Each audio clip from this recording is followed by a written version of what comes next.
प्यारे विद्यार्थियों, 10वीं क्लास के जिन्ने भी विद्यार्थी ये वीडियो देख रहे हैं, इस तो पहला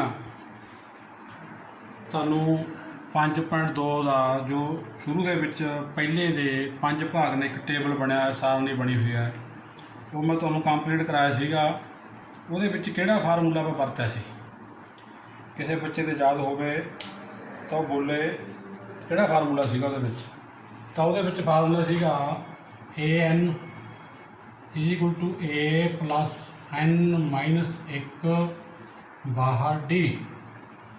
AN की है nवां पद, nth term, first term, number of terms, तो D की है कॉमन डिफरेंस। ये nवां पद है, ये पहला पद है, ये गिनती है, तो उन्होंने विचकारला जो साझा अंतर है वो आप D लिखते हैं। तो हुण आप 5.2 का दूसरा सवाल करांगे। जो पहला सवाल सीगा वो देखने वास्ते तुसीं इस तो पहली वीडियो देख सकते हो, वो भी अपना कराया हुआ है। तो दूसरा सवाल की आ, हेठां दित्तिआं विचों सही उत्तर चुनो अते उसका कारण दसो। सही उत्तर चुनो ते कारण दसो। आपां नूं AP दित्ती हुई है, AP दित्ती हुई है 10, 7, 4 दा 30वां पद, दा 30वां पद। ये 4 आंसर दिते हुए ने। ए दिता होया 97, 97, B दिता होया 77, 77, C हैगा -77 ते D दिता होया है -87। तेना चारां विचों कोई एक आंसर होगा, वो अपने लभना है भी किहड़ा आंसर है। अपने की पता करना है, 30वां पद पता करना है। जिहड़ा nth टर्म का फार्मूला यही है। तो आपनूं जे आपने लभना है तो अपने कोले सज्जे पासे किहड़े किहड़े अखर आ गए, A आ गई, N अते D।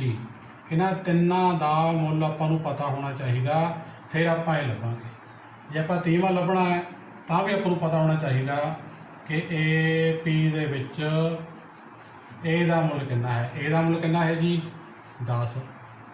तुहानूं पता है भी पहला पद हैगा जिहड़ा A हुंदा है, ते D किवें कढना है। D आपां दूजे दे विचों पहला घटाउणा है। बिल्कुल ध्यान देण जो गल है, दूजे विचों पहला 7 घटाओ 10, 7 घटाओ 10 तो कितना है जी ये -3, -3। सो N का मुੱਲ कितना है, N का मुੱਲ कितना है जी 30। N का मुੱਲ कितना है 30। आपां 30वां पद लभना भी किहड़ा होगा। हाँ, उनकी गिनती दसती है आपनूं भी उहदा जो स्थान है वो 30वां आउंदा। ये पहला है, दूजा है, तीजा है, 30 नंबर पर कौन है वो अपने लभना है। सो अपना फार्मूला वही है, AN is equal to A plus N-1 बाहर D। सो अपने N दी हुई है ना, अपने A30 लभना है, मतलब A30 लभना है, A30 लभना। तो A30 कितना होगा, A30 देखो AN हैगा A प्लस N-1 बाहर D। तो A30 A plus J N सीगा तो N-1, जे 30 है तो 30-1, 30-1 कितना होंदा 29। तो तुसीं ये लिखना फार्मूला A30 बराबर A प्लस 29D। सो मुੱਲ भर दो, मुੱਲ भरो जी कितना आ गया। A का मुੱਲ कितना है 10 प्लस 29 गुणा D का मुੱਲ कितना है जी -3। तो कितना आ गया 10 प्लस माइनस 29 नूं 3 नाल गुणा कर लो, 29 तीया कितना हो गया जी 87। तुसीं गुणा करके चेक कर सकते हो। तो कितना आंसर आ गया -77। तो किहड़ा आंसर सही हो गया फिर C। सी भाग सी सही है, सही उत्तर की आ सी सही उत्तर। ये पहले भाग। इस तरह ही दूजा भाग आप करांगे। दूसरा भाग की है वो भी अपन ए पी दी हुई है। ए पी कितनी है जी -3 -1/2 2 ਦਾ 11ਵਾਂ ਪਦ। 11ਵਾਂ पद है ए भाग दिता होया 28, बी भाग दिता होया है 22, सी भाग दिता होया है -38 ते डी दिता होया है -48 एंड 1/2 -48 सही 1/2। तो आप इतने 11 पद लभना है। तो हुण आपां नूं इहदा पता लग गया भी जे आपां 11 पद लभना है A11 लिखांगे आपां इत्थे A11 क्यों लिखांगे A11 बराबर A प्लस 10D। A11 क्यों लिखांगे A प्लस 10D। तो ये आपां नूं हुण ए का मुल पता होना चाहिए। इत्थे अपने को ए कितनी है, ए कितनी है जी -3। सो डी कितनी है, डी किवें कढ़दे हैं दूजे विचों पहला घटा के दूसरा घटाउणा है -1/2 की घटाउणा है -3 की घटाउणा -3। तो फिर कितना आ गया ये -1/2 प्लस 3। तो ये बटे 1 लगा के तो कितना आ गया ये 2 -1 प्लस तो इतने कितना होगा जी 6। कितना होगा 6 क्योंकि बटे 1 है सीधी गुणा होगी 3 दूनी 6। तो 6 चो कढ़िया 5/2। तो ये अपने को कितना है -3, डी कितना है 5/2। तो फिर A11 किमें आ गया जी ए का मुल भर दो। ए का मुल है -3 प्लस 10 गुणा डी का मुल 5/2। 2 1 2 2 5 10 -3 पहले गुणा करा 5 5 25। सो 25 जो 3 कढ़ दो ये रह गया जी 22।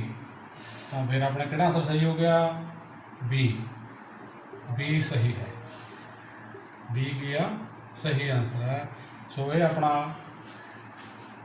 जो दूसरा सवाल सीगा वो कंप्लीट हो गया। तुसीं चंगी तरह समझ लिया होगा कि जिहड़े दोवें सवाल सीगे आपां उस सूत्र नाल कढ़े ने जिहदे विच आपां ने AN वाला फार्मूला लगाया सीगा। तो हुण आपां तीसरा सवाल करते हैं। ये तुसीं चंगी तरह देख लेने ने, देख के अपने पक्की कापी दे भी लिख लेने। तो इस तो अगे जो तीसरा सवाल है उहदे विच भी कुछ टर्म जो अपने को मिस ने वो आपां पता करनियां। वो कैं पता करनियां ने देखो आपां तीसरे दे पहले भाग की जो स्टेटमेंट लिखते हैं 1 2 फिर खाली बॉक्स है फिर 26 जो कहना खाली खाने ने वो अपने पता करने। तो अपन पता लग गया भी है ये AP है पर यदा जो सैकेंड टर्म है वो अपने को मिस है, वो अपने को है ही नहीं, अपने पता करने। तो जोड़े पद तुहानूं पता है पहले तुसीं वो लिख लेने। जिहड़ी AP है इहदे विच आपां नूं पहले पद का पता है, फर्स्ट टर्म का पता है कितनी है जी A बराबर 2। तीसरा पद आपको पता है, तीसरा पद कितना है, तीसरा पद कितना है 26। तो इन्हों आप लिख लेंगे A प्लस 2D बराबर 26। ये तैनूं आपां की लिख लांगे ए प्लस 2d, जिन्ना आपां लभना है उदों घट ए प्लस 2d बराबर 26।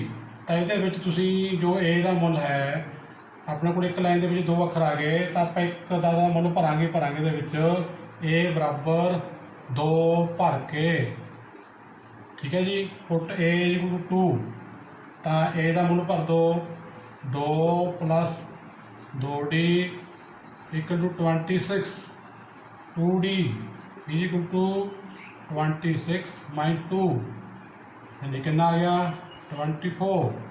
सो d कितना आ गया अपने को 24, इधर आके 2 नीचे आ गया, ये कट के कितना आ गया 12। सो d कितना आ गया 12, d कितना आ गया 12। तो आप लभना की है, आप लभना दूसरा पद। दूसरा पद किमें लभांगे, ये 2 किमें लभांगे, ये 2 ए प्लस 1d, ए प्लस 1d, ए कितना है 2, d कितना है 12। सो कितना आ गया 14। कितना आ गया जी ये 14। तो आप फिर की भर देंगे, जे तुम ये भरोगे तो ये आप कितना भर देंगे 14। तो अपने को जो दूसरा टर्म है वो अपने को 14 आ गई। सो इस तरह ही अगला सवाल है दूसरा भाग का, इत्थे खाली बॉक्स है, दूसरा 13 है, तीसरा फिर खाली है, चौथा 3। तो ये भी जो दिते हुए ने पहला आप लिखांगे दूसरा पद आपको पता है ए 2 कितना है जी 13, तो चौथा कितना है ए 4 कितना है 3। तो आप इनू की लिख लेंगे ए प्लस 1d बराबर 13, जोड़ा ए 4 है इनू आप की लिख लेंगे ए प्लस 3d बराबर 3। ये तुहाडे कोले 2 समीकरण बन गई जिदा तुसीं पहला करके आए हो। पहले अध्याय 2 वेरीएबल सीगे अपने को एक्स और वाई, आपां उहदे मुल पता करने हुंदे ने। वो किवें पता करते हुंदे आ, कई मैथड ने इहदे। सो इत्थे आपां पहलां ए नूं एलिमिनेट कर दिंदे आ। देखो ए बराबर आउंदी है तो ए नूं आपां खत्म कर लैंदे आ, तो आपां इत्थे लिख दांगे घटा के सबट्रैक्ट। तो साइन चेंज हो गए इन्हां दे, साइन चेंज हो गए, ए कैंसल हो गई, -3d है प्लस d है तो -2d आ गया, -2d इधरों आ गया जी 10। सो d इज इक्वल टू 10 ते बटा -2, ये कैंसल हो के कितना आ गया 5। सो d इज इक्वल टू कितना आ गया जी अपने को -5 आ गया। सो d -5 आ गया। इनू तुसी नंबर 1 दे विच भर दो या नंबर 2 च भर दो, उत्थे आपां नूं ए दा मुल पता चल जाएगा। नंबर 1 विच भर के तो नंबर 1 दे विच आपां डी दा मुल भरिया तो अपने को की है ए प्लस डी का मुल कितना भरिया -5 बराबर 13। A plus minus minus is equal to 13। So a कितना आ गया अपने को 13 प्लस 5 बराबर 18। तो अपने ए का मुल भी कढ़ लिया, डी का मुल भी कढ़ लिया।